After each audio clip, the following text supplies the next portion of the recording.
kaparokya, bago natin umpisahan ang online viewership ng dalawang pananghaliang programa dito sa bansa, ang It's Showtime at ang Eat Bulaga, ay may ilan nga po tayong pag-uusapan. Tulad niya po mga kaparokya, ang papremyong ibinigay ng dalawang noontime show at ads na lumabas sa Eat Bulaga. Pero bago yan, magpapakilala po muna ako sa inyo. Ako nga po pala si Mervin, the man behind Kaparokya TV. So yun nga po mga kaparokya, may muling nagbalik. Tama po mga kaparokya, ang narinig nyo, muli pong naibalik ang social media ng ABS-CBN, at ito nga po ay yung ABS-CBN Entertainment. Ito po yung pinakamalaking YouTube channel sa buong bansa with 53 million subscribers. And of course, ang main YouTube channel ng It's Showtime na ABS-CBN. Well, mga kaparokya, mabuti naman po at naibalik sapagkat nakababahala po ito kung hindi nga po garang naibalik sapagkat pwedeng mangyari din po sa aming mga small content creator ang nangyari nga po sa YouTube channel ng ABS-CBN. Lalo pat alam naman po natin mga kaparokya na malaki po ang channel ng ABS-CBN. So how much more pa po mga kaparokya kung sa mga maliliit na YouTube channel pa po ito nangyayari. Well, at least mga kaparokya ay muling naibalik nga po ang social media account ng ABS-CBN, dahilan kung bakit nakapag-conduct po tayo ng usual na ginagawa po natin na online viewership ng dalawang noontime show. So congrats sa ABS-CBN. And of course mga kaparokya, bukas na po ang concert ng The Clones, yung mga grand finalists ng Clones, tulad niya po mga kaparokya ni Ruel Carino, ang clone ni Matt Monroe, si Ruel Ivardome, clone naman po ni Elvis Presley, ang clone ni Miley Cyrus, Basil Valdez, Gary Valenciano, Michael Bolton at Arnel Pineda, na kung saan mga kaparokya ang direktor po nito ay walang iba kundi si Ice Seguera. Ito po yung first ever concert ng mga participants ng mga grand finalists ng The Clone. So talagang binibigyan po talaga ng opportunity ng Eat Bulaga yung mga talent nito to shine. Talagang hindi po pinapabayaan ng management ng Eat Bulaga ang mga talent nito under TVJ Production. Tama po mga kaparokya, itong mga magko-concert na ito ay nakapirma na nga po ng kontrata under Eat Bulaga or TVJ Production. So expect natin mga kaparokya na mas marami pa pong event ang matutunghayan natin sa mga clone na ito. So congrats po natin ang mga ito mga kaparokya. So again, tomorrow December 3 ang kanilang kauna-unahang concert sa Music Museum. Naway sana mga kaparokya ay maging successful ang kanilang first ever concert. So magawi tayo mga kaparokya sa papremyong ibinahagi ng dalawang pananghaliang programa.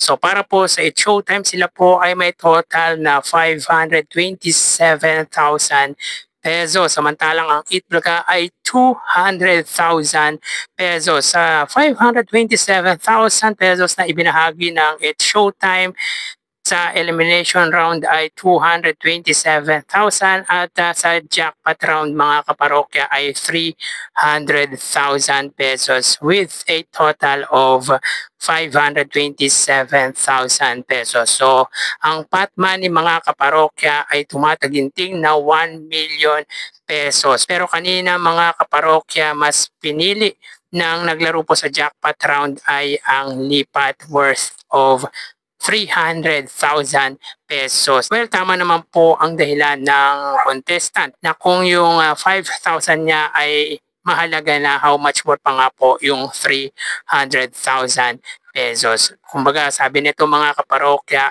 paano kung hindi nga pumasagot ang jackpot round sa laro pig, ay masasayang lang din po. So congrats kay ate mga kaparokya. Pagdating naman po sa Eat Bulaga, 30,000 sa Pero Fee segment, Sa Sugod Bahay ay 75,000. Sa Gimme 5 ay 85,000 sapagkat perfect po ang mga sagot ng naglaro nga po sa audience and of course sa jackpot round ng Gimme 5 at sa The Crowns ay 10,000 lamang sapagkat isa lamang po ang nakasagot sa VIP contestant at worth of 5,000 pesos na double the money naman po mga kaparokya, kaya nakapag-uwi po ito ng 10,000 pesos. So again mga kaparokya, ang It's Showtime ay 527,000 pesos at sa Eat Bulaga naman po ay 200,000 pesos. So dito ang pagitan ng kanilang papremyo ay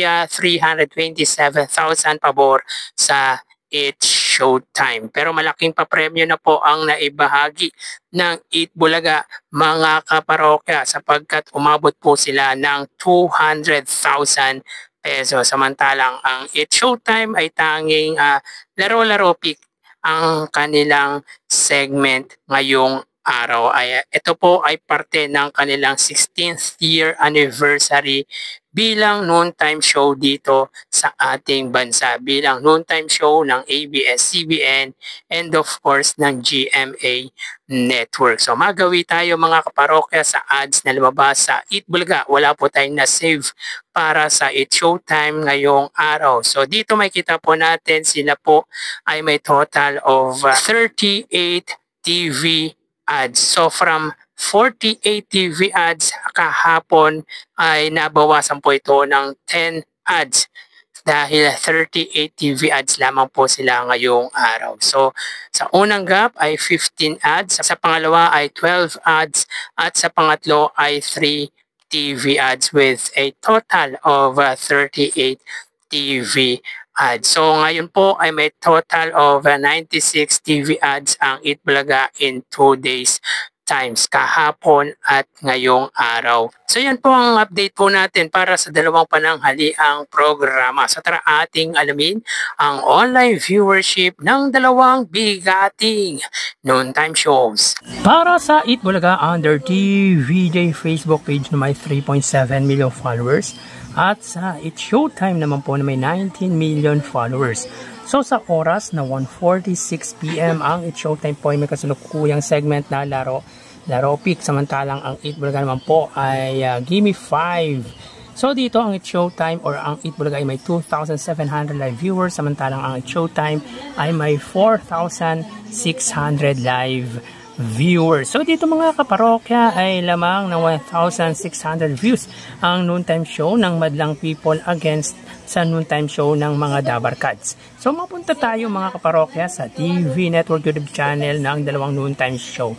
So by the way mga kaparokya, nagbalik na nga po ang YouTube channel ng It's Showtime, yung main YouTube channel ng It's Showtime na ABS-CBN at yung main YouTube channel ng ABS-CBN na ABS-CBN Entertainment. So unahin natin ang It's Showtime under GMA Network YouTube channel na may kasalukuyang subscribers na 40.6 million at para naman po sa Eat Bulaga under TV5 YouTube channel na may 2.67 million subscribers. So sa oras na 1:47 PM ang It's Showtime under GMA Network ay may 32,000 viewers. Ang Eat Bulaga naman po under TV5, sila po ay may 23,000 viewers. So again mga kaparokya, as of 1:47 PM ang It's Showtime under GMA Network ay may 32,000 viewers at ang Eat Bulaga under TV5 ay may 23,000 viewers. So dito makita po natin mga kaparokya ay lamang ng 9,000 views ang GMA against sa TV5.